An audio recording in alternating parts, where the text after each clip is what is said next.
أسعد الله أوقاتكم بكل خير. السلام عليكم ورحمة الله. البرلمان العراقي واضع على جدولة ويريد يشرع خدمة العلم، يعني الجيش الإلزامي لشبابنا العراقي.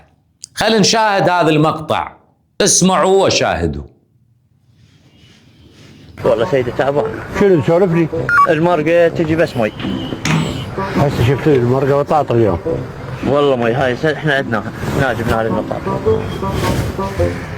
يعني انت قصدك الارزاق من يمنتك طبخ تعبانه لو مات والله المداخر اللي هو دا يستلم الرجال ودا يستلمه بيستلم. نستلمه سيد المرقة مي. نحاكى بالارزاق يقول من يم الكل. اني وحتى قليل يعطينا قوه. شو اسمك انت؟ اني مو يوميا اجيكم وافتر عليكم ايش محتاجين؟ شو ما ذكرك والله بلغنا. ايش بلغت؟ اني مو دائما هناني. بلغنا مو دائما اني اجيكم. هسه اعتبر اليوم سمعت. نعم سيدي. حلا. نعم سيدي. مو تعتمد له. حياكم الله. لا زال تفكير العراقيين، يعني المسؤولين الساسة السياسيين والبرلمان، لا زال تفكيرهم القديم. يعني جيب الشاب، جيب هذا ودخله بالجيش بالعسكرية. ليش؟ حتى يصير زلمة. يعني شنو يصير زلمة؟ وإذا عده له ما يصير زلمة. ولكن لأنه حكومة غير قوية وما قدرت أن تفرض القوانين، صار التمرد بهذا الشكل. طيب، هذا العسكري يشكو من الأكل، أكل ماكو، وإذا حصل الأكل يجيبوا إلى مي. المرقة عبارة عن مي. تفكير الجماعة لا أن يبنون جيش استاعد استاريح ويقعد الفجر ويسلق الحايط، يصعد على الحايط وياكل الأرنب ويشق ما أدري شنو.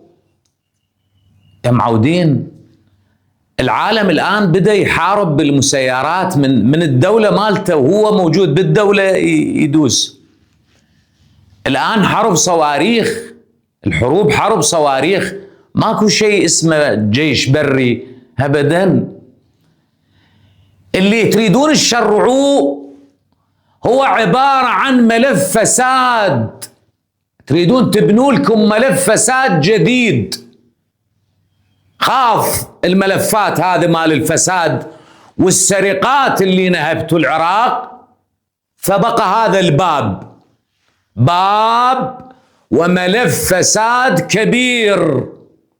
حتى تجيبوا لي ضباط يوقف هيك ويتبختر على الشاب بستاعد واستاريح زي لحيتك، لأن اللحية يجوز تخوف العدو. هذا ملف فساد تريدون تبنوه بناء جديد. وعذركم نريد نصنع من الشباب.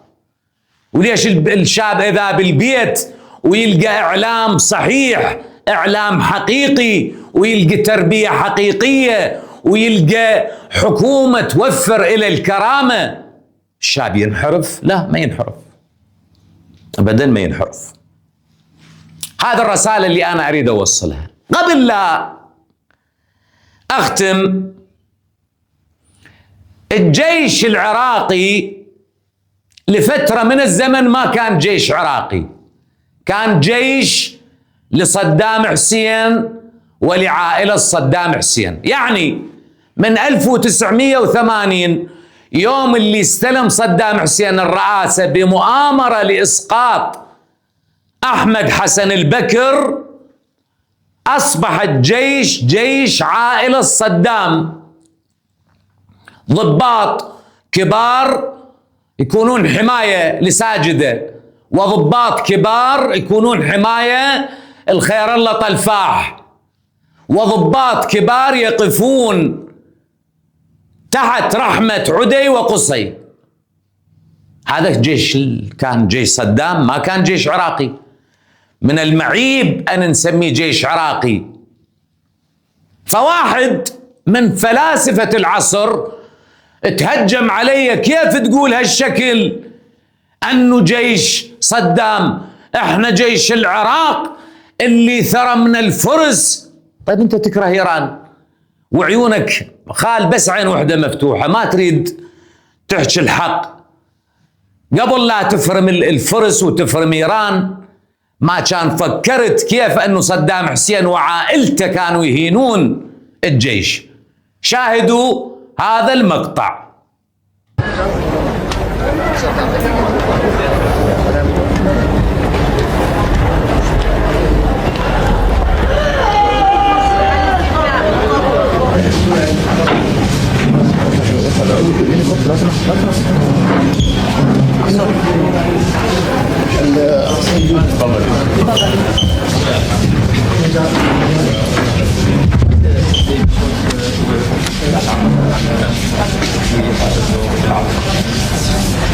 How confident is your father?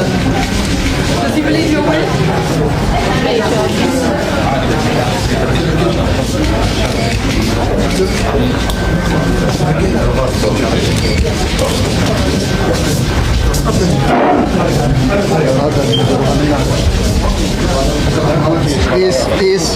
This.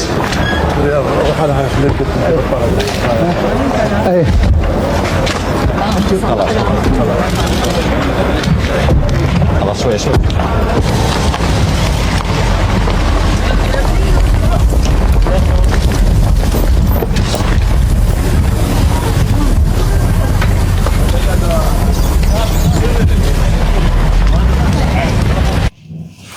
ذولي كلهم اللي يركضون، واحد يفتح الباب واحد يركض ما أعرف شنو يسوي، عشرات كلهم عندهم مرسوم جمهوري وكلهم كانوا في وزارة الدفاع العراقية. هذا أحسبه جيش عراقي؟ أبدا، هذا جيش صدام. لذا على البرلمان العراقي، أعضاء البرلمان، كفاكم من فكر غبي، فكر البعث. تريدون ترجعون لي ملفات فساد، بعدين يبدي التاجر ابنه ما يداوم، واللي عنده واسطة ما يداوم، واللي ابن عمه عضو برلمان ما يداوم. منو اللي يداوم؟ الفقر، واللي حسرة عليه اللقمة، واللي نازل بالحواسم، واللي عنده ستوته. وانتم المفسدين وتسمعون لضباط فاسدين مفسدين أينما حلوا. هذا رسالتي، أتمنى أن تصل.